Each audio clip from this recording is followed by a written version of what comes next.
Thank you very much for your attention. I thank Ms. Nakamitsu for her statement. Next, I would like to give the floor to Honorable Anthony Blinken, Secretary of State of the United States of America. Thank you very much. Good afternoon and welcome, everyone. Mr. Prime Minister, thank you. Thank you for bringing us together today. Thank you for your tireless efforts on behalf of peace, on behalf of non-proliferation, on behalf of reducing nuclear dangers. When you gathered the leaders of the G7 in your hometown of Hiroshima last year, you set a powerful example for the world of the spirit of healing and regeneration that can turn one-time enemies into the closest of friends, of how a place once ravaged by war can become an international symbol of peace, and of how reflecting on our past can inform how we build our future. And that's why we're here today, to build a future in which our citizens, their children, their grandchildren, can live in peace and security in a world without nuclear weapons. President Biden is firmly committed to that future and to upholding strategic stability, to working with allies and partners to strengthen arms control and nonproliferation, to reduce the global reliance on nuclear weapons. So when Foreign Minister Kamikawa established the Friends of the Fissile Material Cutoff Treaty group right here in New York 6 months ago, the United States was very proud to stand by Japan's side. And we're proud to stand with Japan and other friends here today.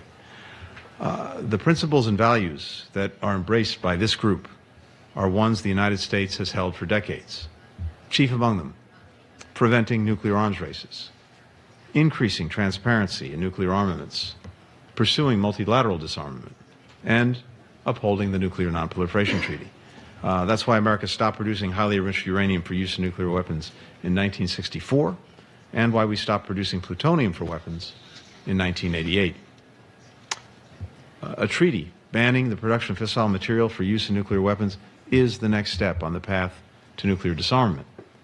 Of course, this treaty cannot address every nuclear risk, but it would limit the unconstrained expansion of nuclear arsenals as well as reduce the nuclear risks they're bringing. Doing that will make not only our people safer, but it will make people everywhere safer. Now, unfortunately, there are a number of UN member states that are pursuing a path that leads in the other direction, violating or abandoning long-standing arms control obligations and commitments, refusing to engage on common-sense risk reduction measures like preventing transparency into their nuclear programs, building new fissile material production facilities, rapidly expanding their nuclear arsenals, sharing advanced technology with irresponsible actors.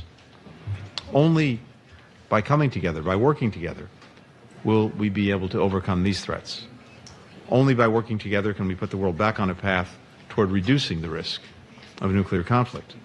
And that is the idea that animates this group.